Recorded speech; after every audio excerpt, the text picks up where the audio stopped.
Hello guys, इस episode की शुरुआत में हम लोग देखते हैं कि जब नामहुन और जंगयू एक दूसरे को किस कर रहे होते हैं तभी वहाँ पे काफी ज्यादा रोमांटिकली सीन बन जाता है।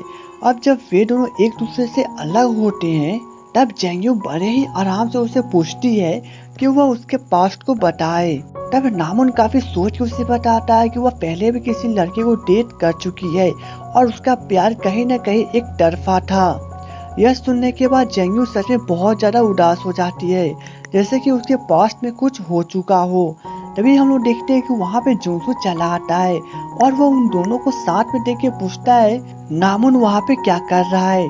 तब नामुन उसे बताता है कि वो तो सिर्फ और सिर्फ यहाँ पे टहलने आया हुआ था, जिसके बाद वो वहाँ से चला जाता है। तब जुनसू जंगयू को बताता है कि सामने ही एक डॉल की डांसिंग चल रही है और वो उसे वहाँ पे चलने के लिए कहता है, जिसके बाद वे दोनों वहाँ पे डॉल की डांसिंग को देखने चले जाते हैं। अब वहाँ पे जब डॉल की डांसिंग चल रही होती है तभी हम लोग देखते हैं कि वहाँ पर नामहुन भी है जो कि उसी डांसिंग को देख रहा होता है। वहीं पे हम लोग जंगयू के बॉस को देखते हैं जो कि मिस स्यू के साथ बातें कर रही है और वो उन्हें बताती है कि उनसे मिलाने के लिए वो एक लड़के को लेके आई है जिसे उन्होंने सिलेक्ट किया था। और तभी हम लोग देखते हैं कि मिस्टर सैन जी वहाँ से चले आते हैं जो कि वही टकले आदमी होते हैं। जिसके बाद जंगयू की बॉस तो वहाँ से चली जाती है, लेकिन जब मिस स्यू उन्हें देखती है तो वो काफी हैरान हो जाती है कि वो यहाँ पे क्या, कि वह बूढ़ा आदमी यहाँ पे उससे मिलने आया है। तब मिस्टर सैन जी उसके जब हाथ आगे बढ़ा के हेलो कहते हैं, लेकिन मिस स्यू कुछ भी नहीं बोलती और वो वहाँ से जाने लगती है। तभी मिस्टर सैन जी उसे चिल्लाए कहते हैं कि वो कितना असभ्य है और वो उन्हें खुद ही कहती है कि वो उनके साथ बातें नहीं कर सकते, इसलिए वो वहाँ से खुद ही चले जाते हैं। अब बातें खत्म होने के बाद जंगयू और जुनसू घर की ओर चले जाते हैं और वहीं पे हम नामुन को देखते हैं कि जब सभी गेस्ट जाने लगते हैं तब वो उन सभी को बाय कहने लगता है। अब उन्हें जंगयू जो कि जब सोने के लिए बिस्तर पे जाती है तभी उसे किसी सीन का सीन याद आने लगता है, इसलिए वो नहीं सो पाती है। जिसके बाद वह पार्क में दौड़ने के लिए चली जाती है। अब इधर हम लोग नामुन को देखते हैं जहाँ पे उसका भी यही हाल होता है और वो बार बार इधर से उधर कर रहा है और वह वहाँ पे बैठ के बुक्स को पढ़ने लगता है ताकि उसका माइंड डाइवर्ट ना हो। अब से नेक्स्ट डे पे जाता है जहाँ पे हम लोग मिस बॉन्ग को देखते हैं, वह नामुन के डैड के साथ डिनर कर रही है।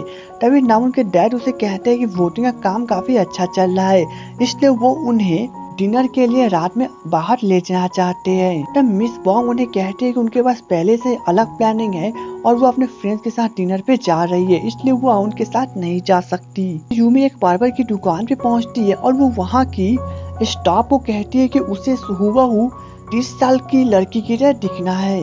तब वहाँ के स्टाफ उसके जब मुस्कुराती है और उसे कहती है कि वो उसके ट्रीटमेंट पे भरोसा रखे, लेकिन जब ट्रीटमेंट खत्म हो जाती है तब हम लोग देखते हैं कि यहाँ पे यूमी की बालों को किस प्रकार से अलग प्रकार से बना दिया गया है। अब जब वो पैसा चुकाने जाती है तब वहाँ की रेट बहुत ज्यादा हाई होती है। अब इसके बाद यूमी क्रेडिट कार्ड नहीं भी देना चाहती थी, फिर भी उसे देना पड़ता है और वह उसके 6 महीने की कमाई थी। वहीं पे हम लोग जंगयू को देखते हैं जो कि अपनी कंपनी की कार्ड लोगों के बीच में बांट रही होती है। तभी उसकी बॉस उसे कॉल करती है और उसे कहती है कि मिस स्यू को कोई भी लड़का पसंद नहीं आ रहा है, वह जल्द से जल्द किसी ऐसे लड़के को खोजे जिससे मिस स्यू का शादी हो सके। जिसके बाद जंगयू नाम उनको कॉल करती है और वह उसे मिस स्यू के बारे में सब कुछ बता देती है। जिसके बाद नाम उसे घर पे बुलाता है। अब जब जंगयू घर पे जाती है तब वो फिर से उसे सब कुछ बताती है।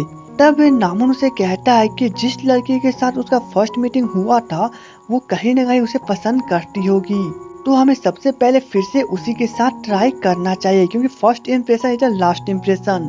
तब जंगयू उसे मिस्टर सैनजी के बारे में बताती है। अब नेक्स्ट डे वे दोनों मिस्टर सैनजी से मिलने के लिए उसे घर की ओर जाने लगते हैं और उनका सफर सच में बहुत ज्यादा बड़ा होता है। जब वे लोग घर पे पहुँचते हैं तभी हम लोग को पता चलता है कि पहले से ही जंगयू ने मिस स्यू को वहाँ पे कॉल करके बुलाया था। इसके बाद नामुन मिस स्यू की तारीफ करने लगता है और वह उन्हें कहता है कि वह उन्हें एक लड़के से मिलाने के लिए यहाँ पे लेके आया है और वह उन्हें अपने साथ चलने के लिए कहता है। जिसके बाद वे लोग वहाँ से पहाड़ की ओर जाने लगते हैं। तभी वे लोग मिस्टर सैनजी के घर पे पहुँचते हैं। जब मिस्टर सैनजी वहाँ पे आते हैं तब उन लोगों को वहाँ पे बैठने के लिए कहते हैं। अब मिस स्यू मिस्टर सैनजी को देख के फिर से चौंक जाती है कि इन लोगों ने इनसे मिलने के लिए यहाँ पे इन्हें क्यों बुलाया है। तब जाएंगे उन्हें समझाती है कि वो सिर्फ और सिर्फ थोड़ी देर के लिए मीटिंग करवाने के लिए यहाँ पे लेके आई है।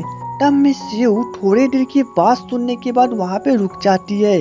तब मिस्टर सेंजी उसे बताते हैं कि उन्हें खेत में अभी आलू रोपने जाना है, इसलिए वे लोग यहाँ पे थोड़ी देर आराम करें। तब नामुन उनसे बहाना मारने लगता है कि जेंगे वो काफी अच्छी तरह से आलू रोपने आता है, इसलिए वो वहाँ पर मिस यू के साथ कुछ समय बिताए और वे दोनों जाके आलू रोपेंगे। तब मिस्टर सेंजी राजी हो जाते हैं, जिसके बाद नामुन और जेंगू वहाँ से खेत की ओर चले जाते हैं। अब जब वे दोनों खेत की ओर जा रहे होते हैं तभी जेंगी उसे कहते कि उसे झूठ बोलने के लिए किसने कहा था कि उसे आलू रोपने आता है। तब नामुन उसे कहता है कि उसके पास कोई और ऑप्शन नहीं था। कि इधर जब मिस यू और मिस्टर सेंजी एक दूसरे के साथ बैठे होते हैं तभी मिस यू के पेटों में से गुड़गुड़ की आवाज आने लगती है, जिसके बाद मिस्टर सेंजी उसे कहते हैं कि वे थोड़ी देर यहाँ पे बैठे वे उनके लिए खाना बना देंगे। जिसके बाद वे सबसे पहले पेड़ में से सब्जियां को तोड़ते हैं और उसके बाद वे खुद ही कुल्हाड़ी से लकड़ियों को काटते हैं। और मिस यू को यह दिखने के बाद उनके ऊपर वे क्रश हो जाती है, जैसे कि वे उन्हें पसंद करने लगी हो। अब मिस्टर सेंजी उनके लिए खुद ही खाना बनाते हैं और थोड़ी देर के बाद जब खाना बन के तैयार हो जाता है तब वे मिस यू को देते हैं। अब खाना खाने के बाद मिस यू उन्हें बताती है कि वे हमेशा ही खाना खाने के बाद कॉफी पीते हैं। तब मिस्टर सेंजी कहते हैं कि अगर उन्हें कॉफी पीना है तो उन्हें शहर में जाना होगा और शहर से यहाँ से 1 किलोमीटर दूर है। तब मिस यू कहते हैं कि वे वहाँ तक कैसे जाएंगे, जिसके बाद मिस्टर सेंजी जाके वहाँ से एक बैलगाड़ी लेकर आते हैं। अब मिस यू यह देखने के बाद डर जाती है, लेकिन बाद में वे खुद ही बैलगाड़ी पे बैठ जाते हैं और वे लोग शहर में पहुँचते हैं। वहीं पे हम लोग नामुन और जेंगू को देखते हैं जो कि खेतों में आलू रोप रहे हैं और वहाँ पे वे दोनों बातें भी कर रहे हैं। तभी वहाँ पे अचानक से नामुन के पैकेट में से कार की चाबी गिर जाती है और गलती से जेंगू उसी के ऊपर मिट्टी रख देती है। अब जब वो मिट्टी रखने के बाद उसे ध्यान से छूती है तब वो नामुन को कहती है कि यहाँ पे कुछ अजीब सा चीज है, जैसे कि यहाँ पे बग हो। अब बग का नाम सुनने के बाद नामुन डर जाता है, क्योंकि उसे बग से बहुत ज्यादा ही डर लगता था बचपन में, इसलिए वो अभी भी डरता है। इसलिए वो पेड़ के नीचे डरते हुए चल जाता है। तब जेंगू यह देखने के बाद बहुत हंसने लगती है। अब सीन कट होती है रात में, जहाँ पे मिस्टर सेंजी और मिस यू दोनों के दोनों वापस से उसी घर में लौट आते हैं। जब मिस यू मुस्कुराते हुए जब नीचे उतरती है तो मिस्टर सेंजी उसे खुद ही कहने लगते हैं कि उन्हें लगता है कि वे अभी भी उसे पसंद नहीं करते हैं, इसलिए वे भी इस रिश्ते को एक्सेप्ट नहीं करेंगे और वे वहाँ से इतना ही कह के जाने लगते हैं। तब मिस यू को काफी गुस्सा आने लगता है कि उन्होंने ऐसा क्यों कहा, क्योंकि वे अब उनसे पसंद करने लगे थे, लेकिन वे भी कुछ नहीं कर सकते थे, इसलिए वे कार की ओर जाने लगती है। वहीं पे लोग नामुन और जेंगू को देखते हैं जो कि खेत में से वापस लौट रहे होते हैं। तब वे दोनों एक दूसरे से बातें कर रहे हैं। तभी उन लोगों की नजर साइकिल पे पड़ती है, जहाँ पे जेंगू उसे कहती है कि वो अब और नहीं चल सकती, इसलिए वो उसके लिए साइकिल चलाए। लेकिन इधर नामुन को साइकिल चलाने नहीं आता था, इसलिए वो उसे बहाने मारने लगता है कि वो साइकिल नहीं चलाएगा। लेकिन जेंगू समझ जाती है और वो उसे जानबूझ के रिक्वेस्ट करने लगती है कि वो उसकी मदद करेगी। अब जब नामुन साइकिल चलाने लगता है तभी वो साइकिल से बार बार गिरने लगता है। तब जेंगू साइकिल तो पकड़ लेती है, लेकिन वह फिर भी गिरने लगता है। तभी जेंगू की नजर मिस यू पे पड़ती है, जो कि अपनी कार की ओर दौड़ती हुई जाने लगती है।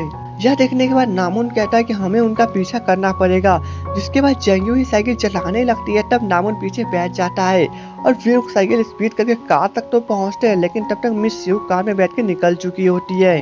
अब नामुन और जेंगू जब अपनी कार की चाबी को ढूंढते हैं तभी उन्हें पता चलता है कि वह कार की चाबी उनके पास नहीं है। तभी नामुन को याद आता है कि गलती से शायद वो कार की चाबी खेत में गिर गया है। अब यह सुनने के बाद दोनों को पता चल जाता है कि खेत में बग की जगह पर कार की चाबियां थी। अब दोनों के दोनों यहाँ पे मुसीबत में फंस चुके हैं, क्योंकि वे रात में कहीं और नहीं जा सकते और उनकी मोबाइल भी कार के अंदर है। इसके साथ ही ये ड्रामा वहीं पे खत्म हो जाती है। तो दोस्तों एपिसोड 5 की स्टोरी कंप्लीट हो चुकी है और एपिसोड 6 की स्टोरी को जानने के लिए और हमें सपोर्ट करने के लिए हमारे वीडियो को लाइक और चैनल को सब्सक्राइब करना ना भूले।